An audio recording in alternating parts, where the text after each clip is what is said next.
started. So thank you so much. You're welcome. Thank you, Eva. Thank you, McCall. My name is Nina Lublin. First of all, I'm the president of the Roosevelt Island Jewish Congregation, which McCall is one of our board members and also coordinates the nursery school. So I'm happy to be both a sponsor and a participant.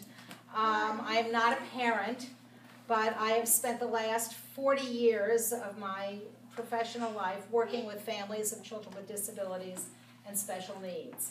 And for the past 22 years, up through the end of June, I was the early childhood specialist at an organization called Resources for Children with Special Needs, which now has changed its name for whatever reason, to include NYC.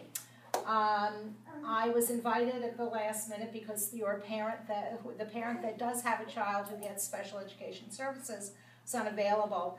And luckily I live next door to McCall and was able to just change my clothes and pull up my iPad. So I would say to you, does anybody, if you feel like self-identifying, does anybody in the room have a child with an IEP in preschool that's transitioning? Okay, and if you don't, let me just say the following. First of all, I want to thank the panel and the parents here. I have learned so much in the past 2 hours, I can't begin to tell you. But I do want to tell you a couple of things. One is, get yourself, when you get home later, on the Department of Ed website as quickly as possible, because it has the schedule for the kindergarten orientation meetings, which start December 1st. But more important than that, it has the schedule of tours that are currently being done in November and December, and many of them are at the District 2 schools that McCall mentioned, okay, for gifted and talented. And you can make an appointment to go visit a program. The schools are open. You should be looking at them. Some of these schools have gifted and talented programs. Some of them have the integrated co-teaching classes for kids with and without disabilities in the same classroom, and have other options available.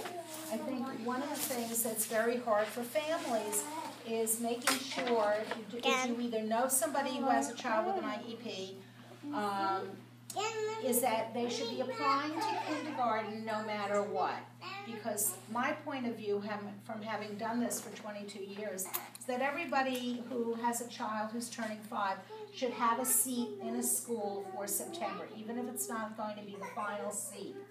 And at the same time, those parents are actually having to go through a parallel universe and process of having their child evaluated, seeing if their child is still going to be eligible or get declassified, whether that child needs an IEP for next September, and going through not only getting accepted to kindergarten, but also getting into the most appropriate, least restrictive environment that's appropriate for that child. There are a slew of organizations and entities that can help you. Advocates for Children of New York actually has a very good Turning 5 guide that is being updated as we speak. Include NYC does workshops on Turning 5 for families of children with special needs, but we've noticed that in recent times, parents of kids without special needs have been showing up to the Turning 5 meetings, our trainings, because they are curious about, well, what happens if something is identified after my child gets to kindergarten? So they've been talking about that. If you need help with stuff, the Early Childhood Direction Center of Manhattan has a slew of people that speak perfect kindergarten, preschool, and early childhood special education, plus other resources. And I guess I just want to say that I'm old enough to know that when I went to kindergarten in 1956, we just went to our neighborhood school. We didn't have to apply. When I went to junior high, I didn't have to apply to middle school. I went to my zone school. High school was a little different in the 1960s because the school I was supposed to go to wasn't built yet. So I had to go to my parents' second choice. But the point is that the Department of Ed and most of the parent advocacy organizations have worked very hard for the past 7 or 8 years to make the Turning 5 process much easier for all families. For 8 years, there's been a work group. If you had been sitting in this room 10 years ago about going to kindergarten, whether you had a child with a special need or not, you would get a lot of information way too late to make any kind of informed decision making.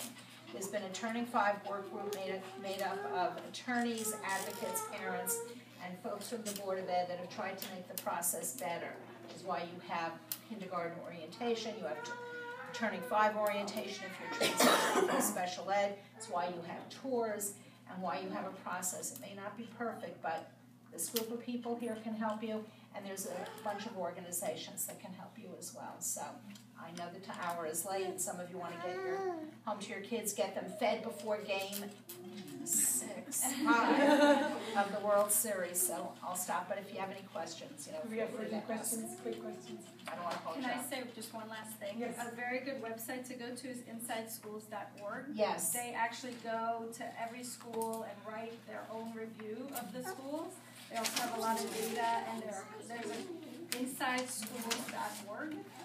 They're a not-for-profit company. You can also give them money. One school that hasn't been mentioned that's also a choice is actually Special Music School, which is a tested school. It's 1 class per grade, and they do half of the school day is music focused. It's at Lincoln Center. The other thing about Inside Schools is that not only have they visited every school in the city, they frequently go back, because if they visited a school that they weren't 100% satisfied with the results of their observation, they'll go back 2 or 3 months or 4 months later and then update their reviews on their website. It's really good. They also have a very good calendar that's updated daily on free things that you can do, regarding public school education. And they also include some of the private school stuff as well. And if you do have questions later, you can always email me and I can put you in touch with the speakers. Thank you so much for coming.